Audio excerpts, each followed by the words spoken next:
ये तैयार हैं? बिस्मिल्लाह करें। हमें आज के नताइज के हवाले से बताया जाए और दूसरा ये जो आलमी सतह पर मिडिल ईस्ट में जो सूरत पैदा हुई है और हसन नसरुल्लाह को शहीद किया गया है, उसके बाद जो एक सूरत हाल है और ये भी सुनने को मिला है कि ईरान के सुप्रीम लीडर जो हैं उनको महफूज मकाम पर मुंतकिल कर दिया गया है। तो आप जैसे जो आलमी मजहबी रहनुमा हैं इनको अपनी हिफाजत के लिए क्या करना चाहिए और ये जो सूरत हाल है सारी इसको किस नज़र से? बिस्मिल्लाहिर्रहमानिर्रहीम व सल्लल्लाहु अला नबिय्यिल करीम व अला आलिहि व सहबिहि व बारक व सल्लम।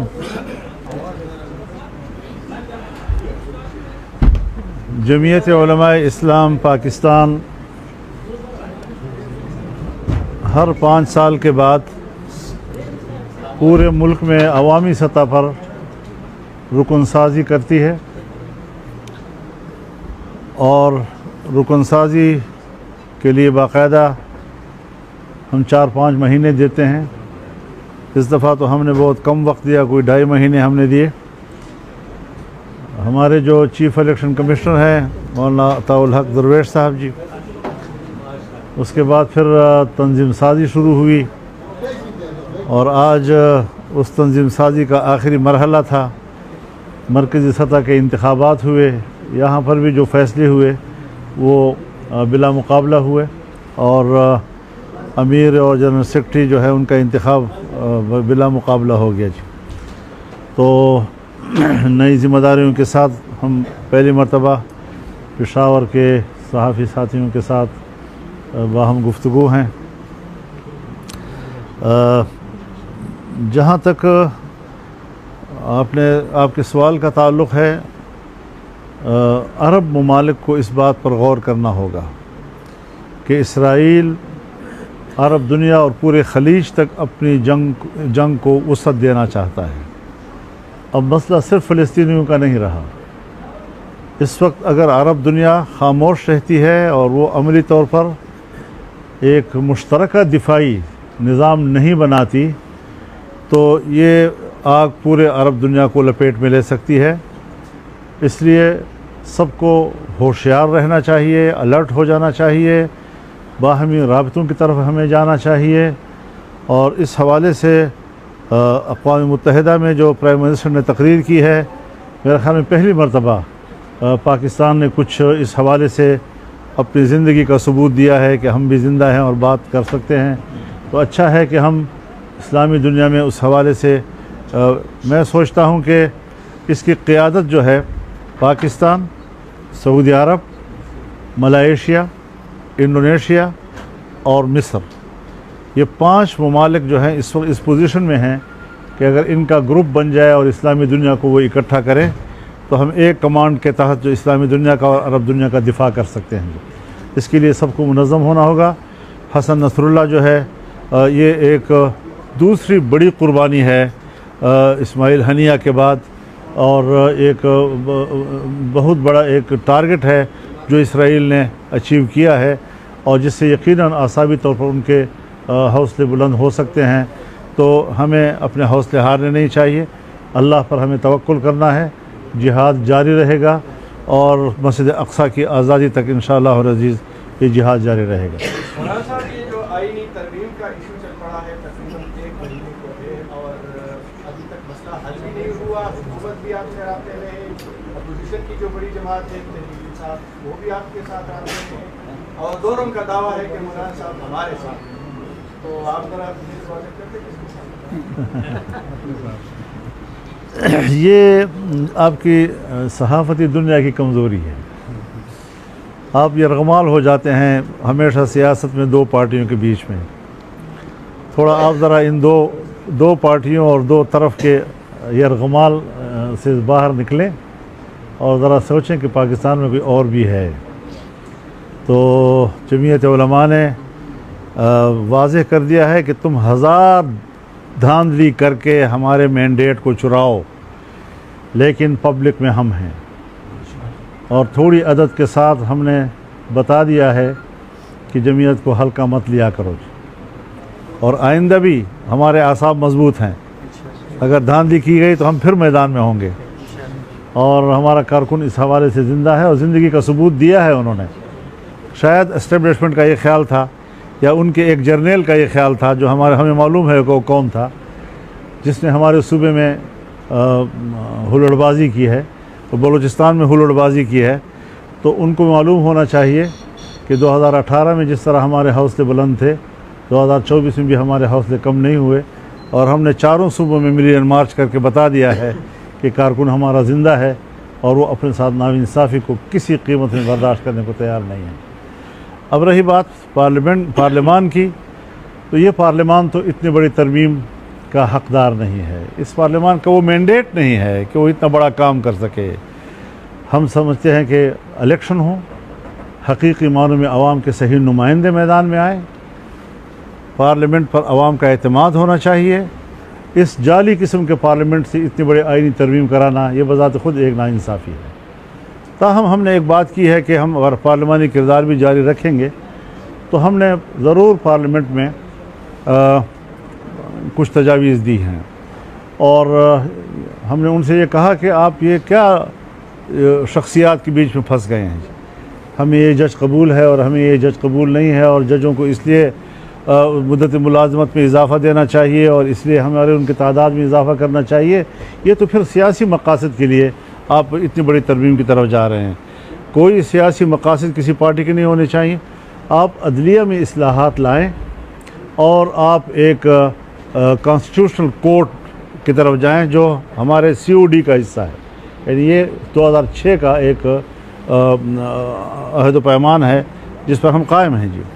लेकिन अगर उसके ज़ैल में जब आप कानून साज़ी करते हैं या आप आइनी तरमीम लाते हैं, उसमें आप बुनियादी हुकूक़ को भी डुबो लेते हैं और उसमें आप मिलिट्री को इतना मजबूत करें कि हर सतह पर फ़ौज नज़र आए, तो फिर मार्शल लॉ और इस तरमीम में क्या फ़र्क है? ये तो दूसरे मानों में आप मार्शल लॉ लगा रहे थे। तो इसमें हमने बिल्कुल सपोर्ट नहीं किया और वो इजलास नहीं हो सका। सो एक मरहला तो गुज़र गया है। अब अगले मरहले में देखते हैं गवर्नमेंट क्या मसौदा लाती है। पीपल्स पार्टी और GUI के दरमियान भी बात हुई है, वो भी एक मसौदा बना रहे हैं हम भी, और एक दूसरे के साथ शेयर करेंगे। PTI भी एक मसौदा बना रही है और हम भी बना रहे हैं और वो हमारे साथ शेयर करेंगे।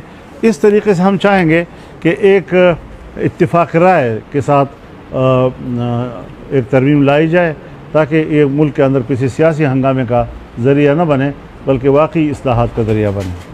मौलाना साहब, ये जो तासुर का मुसव्वदे के हवाले से आपने फरमाया कि जो हुकूमत का मुसव्वदा होगा वो भी हम देखेंगे और इत्तिफाक की राय से, तो ये हुकूमत का जो मुसव्वदा है ये वाकई हुकूमत का ही मुसव्वदा होगा? क्या मतलब आपका? तो ज़ाहिर है हम तो हुकूमत का ही, हमें तो हुकूमत के हाथ से मिलता है तो हम हुकूमत का ही कहेंगे। अगर आपको कोई और मालूमात हो तो बता दें। भाई हमारे पास तो हुकूमत की तरफ से आता है तो हम तो हुकूमत का ही कहाँ समझेंगे। बिल्कुल मुशवरात हुए और उसी को देख कर तो हमने मुस्तरद कर दिया कि ये काबिल कबूल नहीं है जी। हज़रत जो बुनियादी हुकूक आप देते हैं कौम को, आम आदमी को, उसमें कुछ इस्तिस्नायात हैं जिसमें मिलिट्री के हवाले से हैं, बहुत मुख्तसर से। तो उस छोटे से इस्तिस्ना को वसअत दी गई और जो बुनियादी हुकूक का दायरा है उसे तंग कर दिया गया। और इसके आगे कोर्ट के निज़ाम में ऐसी तब्दीलियाँ लाना कि कोर्ट के निज़ाम को ख़राब करने का बायस तो बन रही थी लेकिन उसमें इस्लाह का सबब नहीं बन रहा था जी। तो बहुत सी चीज़ें ऐसी हैं कि जिसमें हम समझते हैं कि पार्लियामान जो है वो ख़ुद मुख्तार रहे, उसकी ख़ुद मुख्तारी पर और उसकी बालादस्ती और सुपरमेसी पर कोई कंप्रोमाइज़ नहीं होना चाहिए। और तरमीम भी लाएँ तो ऐसी तरमीम कि जिससे पब्लिक को रिलीफ मिले, जमहूरियत मुस्तहकम हो और हर पार्टी को अपना मंशूर जो है वो पार्लियामेंट में लाने की सलाहियत हो। लेकिन ये है कि अब पार्लियामेंट हमें अल्लाह ने ऐसी नसीब की है कि हम उसको अवाम के मैंडेट नहीं समझते। पार्लियामेंट बलूचिस्तान और खैबर पख्तूनख्वा के दो इशूज़ है, जो अमन का मसला है, जो सूबे के हकूक़ के जो मसले है, इसमें वफाक और सूबाई हुकूमत कितने संजीदा है और जमीयत उलमा इस्लाम के क्या ताक़त? आपने बहुत अच्छा सवाल किया और मैं आपका शुक्रगुज़ार हूँ। हमें इस तरफ ज़रूर मुतवज्जह होना चाहिए कि हमारा सूबा इस वक्त आग में जल रहा है। यानी इस वक्त तक मेरे पास जनूबी वज़ीरिस्तान, चाहे वज़ीर कबीले से ताल्लुक़ हो, चाहे मासूद कबीले से ताल्लुक़ हो, उनके वफूद मेरे पास आए हैं। शुमाली वज़ीरिस्तान के उस्मानज़ई कबीले के लोग मेरे पास आए हैं। कुरम एजेंसी के लोग मेरे पास आए हैं। अब भी वहाँ पर जंग शुरू है, लोग एक दूसरे को कत्ल कर रहे हैं और रियासत खामोश है। ये हमारे खैबर एजेंसी के कोकी खेल कबीले के लोग आए हैं हमारे पास, अफरीदी लोग। तो कोई ऐसा एजेंसी नहीं है कि जिनके वफूद कम अज़ कम मेरे पास बराह रास्त ना आए हों। और ये सब तशवीश का इजहार कर रहे हैं। किसी को घरों के मुआवजे नहीं मिल रहे, तो गरीब लोग हैं, घर तबाह हो गए उनके, दोबारा बनाने के काबिल नहीं हैं। कुछ लोग हैं कि इतने तवील अपने मुल्क में हिजरत का दौर मुकम्मल करके भी अभी घरों को वापस नहीं जा सकते और फ़ौज उनको वापस नहीं जाने दे रही। तो इस सारी सूरत हाल में हमारे कबाइल जो हैं, मेरे ख़्याल में इंज़िमाम से पहले के हालत में अच्छे थे, इंज़िमाम के बाद में जो है वो ज़्यादा परेशान है जी, और ज़्यादा किस्म की मुश्किलात से गुज़र रहे हैं। अब न फाटा रहा न सेटल रहा, इस बीच में क्या चीज़ है समझ में नहीं आ रही। इस वक्त फाटा का अवाम मज़लूम है, मज़लूम। और यही सूरत हाल हज़रत बलूचिस्तान की भी है। हमारे यहाँ भी लापता लोग हैं, बेतहाशा लोग हैं। इसी तरह लापता लोग बलूचिस्तान में हैं, वो भी अपने प्यारों के लिए रो रहे हैं और यही उनकी सबसे बड़ी प्रायोरिटी है। और ये चीज़ें जो हैं इस वक्त बदअमनी की सूरत हाल है, मुसल्लह गिरोह हर जगह आज़ाद हैं, कंट्रोल उनका है, स्टेट की रिट ख़त्म हो चुकी है। हम किन झगड़ों में पड़े हुए हैं और मुल्क किधर जा रहा है, प्रायोरिटी को तय करना चाहिए। तरजीहात क्या हैं हमारी, इस पर हुकूमत नहीं सोच रही।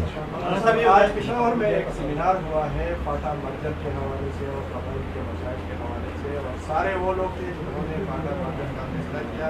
शायद खाकान अब्बासी साहब उस वक्त वज़ीर आज़म थे, वो भी उसमें शरीक थे, और उस वक्त के चीफ सेक्रेटरी और उस वक्त के जितने भी डेवलपमेंट्स थे वो आज सारे मिल बैठे थे और उन्होंने एक बार फिर मुतालबा किया है कि फाटा के अवाम के साथ जो वादे हुए हैं वो उन्होंने किए जाए। या आईनी तरमीम में कबायली इलाकों के मसाइल और रिसोर्सेज और ये जो मर्जर की खाकान अब्बासी साहब मेरे घर तशरीफ़ लाए थे, इस मौजू पर बड़ी तफसीली गुफ्तगू हुई और वो सारा पस मंज़र उनको मालूम था। खाकान अब्बासी साहब मेरे घर तशरीफ़ लाए थे उस वक्त जब ये तरमीम अभी नहीं हुई थी। तो 25 मुतालबात में से 4 मुतालबात जो हमारे थे जिस पर हमें इख्तिलाफ था, उससे वो विड्रा हो गए थे। विड्रा होने के बाद कहाँ से हुक्म आया? ज़ाहिर है कि मुझे मालूम है कि अमरीकी अफसर कौन था जो आया और उसने कहा कि फाटा मर्जर इज़ मस्ट। ये अल्फाज वो हैं जो मेरे सामने कहे गए हैं। फिर जनाब बाजवा साहब आर्मी चीफ थे, नवीद मुख्तार साहब जनरल वो ISI के चीफ थे। पार्लियामेंट की बिल्डिंग में प्राइम मिनिस्टर के चैम्बर में मुझे मिले और मेरे साथ ये मसला डिस्कस किया और मैंने उनसे कहा कि आप बेवक्त फ़ैसला कर रहे हैं। अभी फाटा मर्जर जो है उसके लिए फाटा का हालात मुवाफ़िक़ नहीं हैं। हमने बहुत तजवीज़ें दी लेकिन वो मज़ीद थे कि ये अमेरिका का दबाव है, ये अमेरिका का दबाव है। तो अगर हम मुल्क के अंदर ख़ुद मुख्तार नहीं हैं और हमने मुल्क के अंदर के फ़ैसले और तब्दीलियाँ अमेरिका के दबाव पर लानी हैं, तो आप मुझे बताएं कि हम किस बुनियाद पर कह रहे हैं कि हम एक आज़ाद कौम हैं और हम एक आज़ाद ममलिकत में रह रहे हैं। तो ये एक बड़ा संजीदा सवाल है हमारे मुल्क के लिए। फाटा के अवाम के साथ इंज़िमाम की सूरत में जो जुल्म हुआ है आज तक उसकी तलाफ़ी नहीं हो सकती। इस वक्त तक उनको 800 अरब रुपए मिलने चाहिए थे, 800 अरब, और अभी 100 अरब मुश्किल से उनको पूरे हुए हैं। 8 साल के बाद हर साल उनको 100 अरब मिलने थे। तो इस फाटा के अवाम ने क्या जुर्म किया है? फाटा के अवाम ने तो मुल्क का दिफा किया है। वो आपका एक सरहदी दिफा का किरदार अदा करते रहे हैं। इसलिए इन इज्तिमाआत से और सेमिनारों से कुछ नहीं होगा। अपनी गलती का एतराफ़ करें, कहें कि हमने फाटा के अवाम के साथ जुल्म किया था, हमने जबर किया था। और मैं चैलेंज करता हूँ, आज भी स्टेट को भी चैलेंज करता हूँ, गवर्नमेंट को भी चैलेंज करता हूँ कि फिर फाटा के अंदर लाएं रेफरेंडम को और आवाम से पूछे कि अवाम क्या चाहते हैं। ज़बरदस्ती हम दुनिया में कौमों पे जबर कर रहे हैं और ज़बरदस्ती कर रहे हैं। तो ये जो फैसले हुए हैं हज़रत पहले सोचना चाहिए। अब बाद अज़ मर्ग व वेलो की क्या ज़रूरत है? ये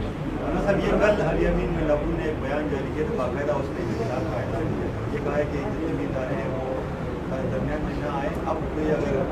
गोली मारेंगे तो वो 10 गोली खाएंगे।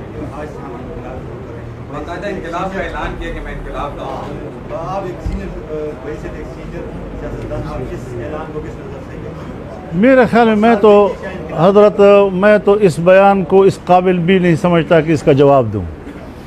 मैं अपनी तौहीन समझता हूं ऐसे लोगों की और ऐसे लोगों के बयानात की।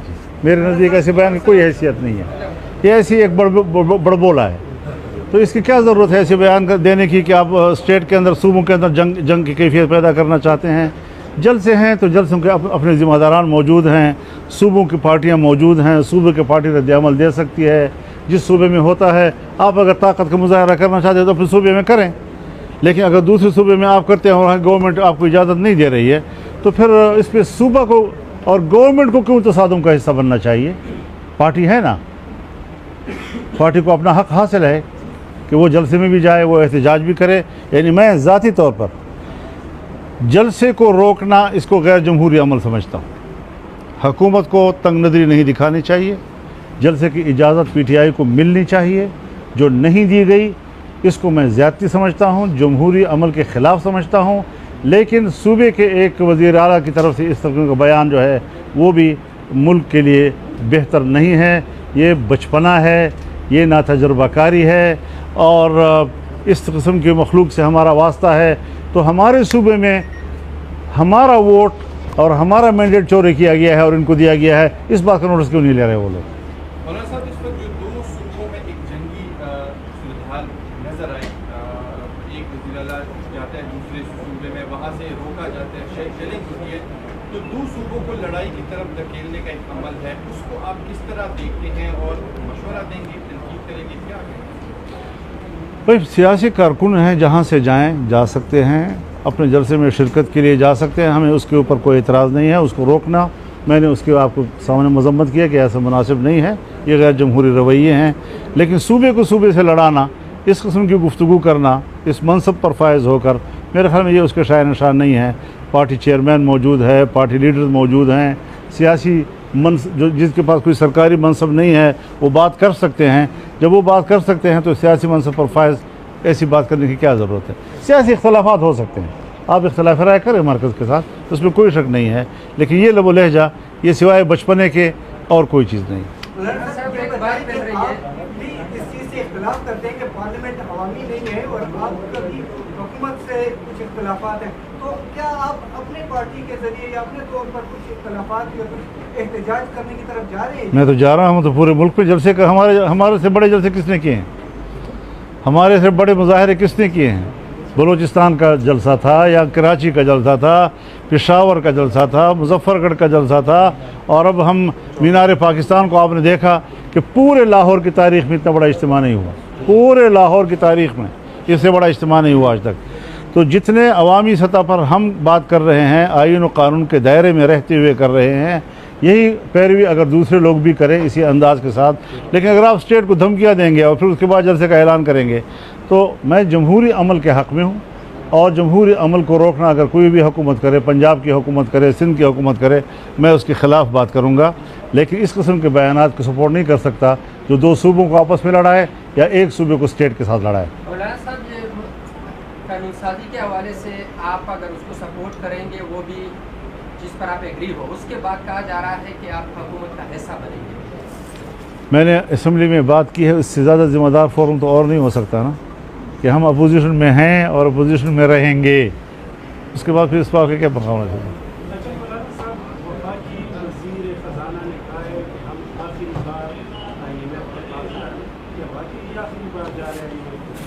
हजरत, आपका स्टेट बैंक IMF के हाथ में है, आपका बजट IMF तैयार करके दे रहा है। इस किस्म की बातें, सियासी बयान तो हो सकते हैं, लेकिन इन्हीं लोगों की पॉलिसी ने तो हमें ग़ुलाम बना रखा है माशी तौर पर। अगर कल को हुकूमत JY की आती है, मरकज़ियत में हुकूमत आती है आप लोग की, तो क्या IMF से फिर भी बात होगी हुकूमत की? मैं कल की बात आज नहीं बता सकता कि क्या हमने जो सूरत हाल, हर चीज़ में आपकी पॉलिसियाँ मैटर करती हैं। पॉलिसियाँ तदरीजी तौर पर आपको मुश्किल से निकालती हैं। ये नहीं कि आपकी हुकूमत आई तो एक ही दिन में तालीम मुफ्त हो गई, और आपकी हुकूमत आई तो एक ही दिन में सेहत जो है मुफ्त हो गई, और आपकी हुकूमत है तो एक ही दिन में आप IMF से हर चीज़ की एक पॉलिसी होती है। हमने जिस तरह अपने सूबे में प्राइमरी से शुरू किया और FA FSC तक किताबें मुफ्त मुहैया के लोगों को, हमने एक ज़िले से शुरू किया और 12 अजला में A लेवल के हॉस्पिटल हमने बनाए थे। हमने तालीम में कितनी तरक्की की और कहाँ तक हम पहुँचे, ये सारी चीज़ें तदरीजी तौर पर होती हैं, बशर्ते कि आपकी पॉलिसी तो हो। तो जब हमारी पॉलिसी IMF के निजात की होगी तो तदरीजी तौर पर यकीनन हम उनसे आज़ादी हासिल करने की तरफ जाएंगे।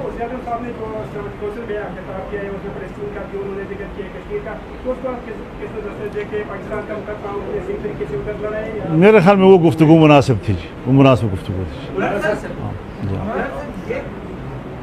मौलाना साहब, एक तो उम्मत मुस्लिमा नफाक का शिकार है और दूसरा हमारी रियासत और हमारी हुकूमत की तरजीहात वो कुछ और है और हमारी सियासी जमातों की तरजीहात भी कुछ और है।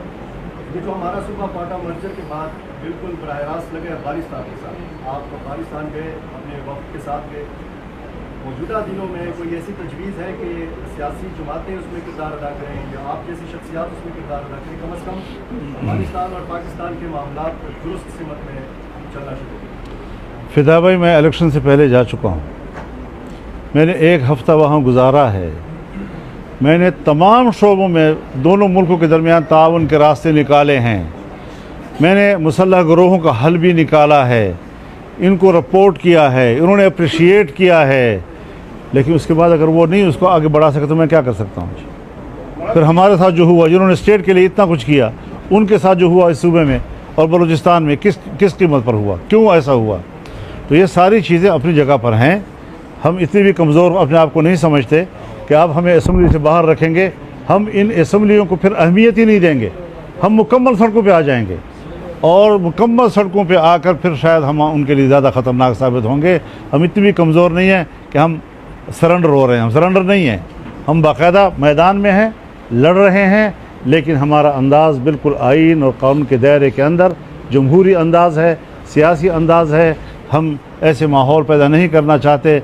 सवाल सारे उनसे हैं, स्टेट से हैं कि जिस दहशतगर्दी के ख़िलाफ़ आप 2010 से लड़ रहे हैं, स्वात से लेकर पूरे पश्तूनख्वा को आपने बेघर कर दिया, हमारी इज़्ज़तें घरों से निकल गईं, दर बदर हो गई, आज तक मुहाजिर हैं अपने मुल्क के अंदर और आज उससे कई गुना ज़्यादा मुसल्लह गिरोह इस वक्त हमारे यहाँ डेरा इस्माइल ख़ान में, लक्की मरवत में, टांक में, बन्नू में, वज़ीरिस्तान में इस वक्त जब हम और आप बैठे हैं तो थाने बंद हो जाते हैं और सड़कें इनके हवाले होती हैं, देहातें इनके हवाले होती हैं।